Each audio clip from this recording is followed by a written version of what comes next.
Could you survive a single day in a 1940s American classroom? Picture this. One whisper could land you in detention. Writing with your left hand might earn you a sharp smack, and if you were a girl, woodworking was off limits.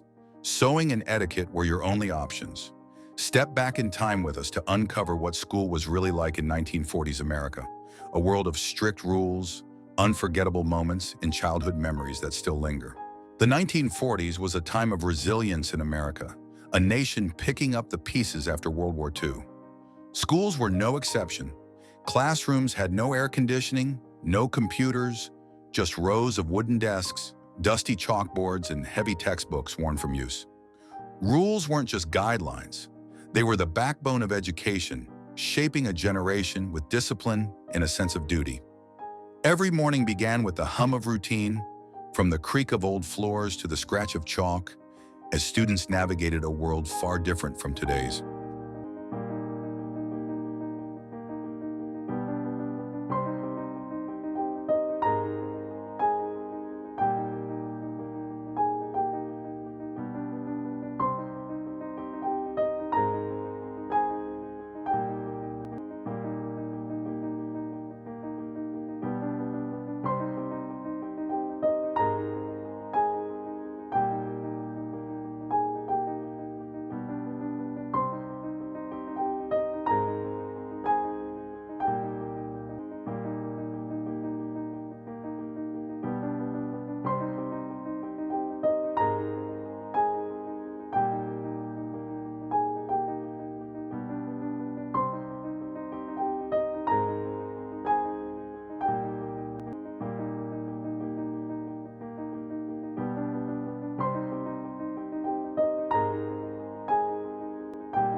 Now let's dive into 7 surprising rules that define 1940s school life. First, if you were left-handed, you were out of luck.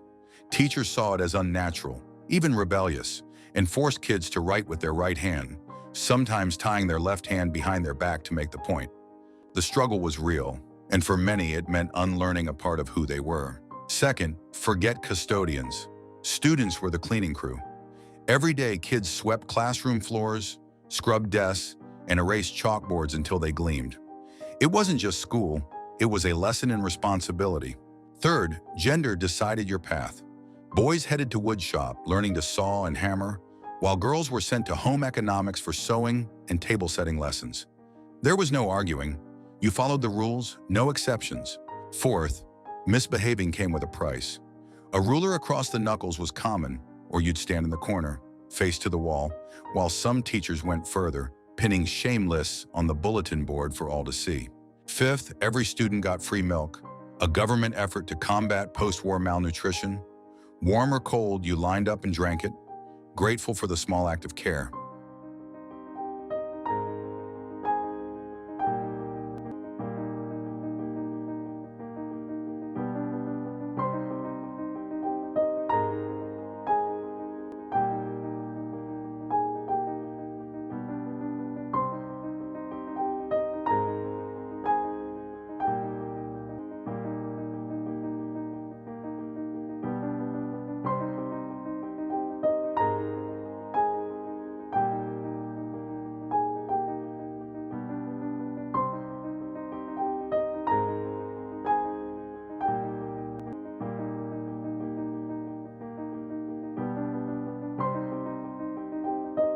Sixth, the Pledge of Allegiance wasn't optional. Every morning, hands on hearts, eyes fixed on the flag, students recited with pride, a daily ritual of patriotism that bound classrooms together. And seventh, talking or passing notes was a serious offense. One giggle, one scribbled message, and you'd find yourself in detention or facing the principal's stern gaze. Silence was golden, and rules were ironclad. But beyond the strictness, the memories of 1940s school life glow with a kind of magic. There were no smartphones, no group chats, just handwritten notes passed under desks, each one a tiny thrill. a secret shared with a friend. Lunchtime meant tin boxes packed with cold sandwiches, apples, or maybe a cookie if you were lucky. Kids sat together, trading bites and stories, with no screens to pull them away from real connection. Classrooms came alive with radio lessons, the crackle of a single speaker delivering stories or science facts that captivated every student, linking schools across the country in a shared moment. And who could forget that one teacher? The one who remembered your name years later, who was tough but kind, who saw something special in you. They left a mark that time can't erase. Then there were the hands-on projects, crafting a pillow in sewing class or a bookshelf in shop.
System, woodshop, each stitch or nail a small victory, a gift to bring home with pride.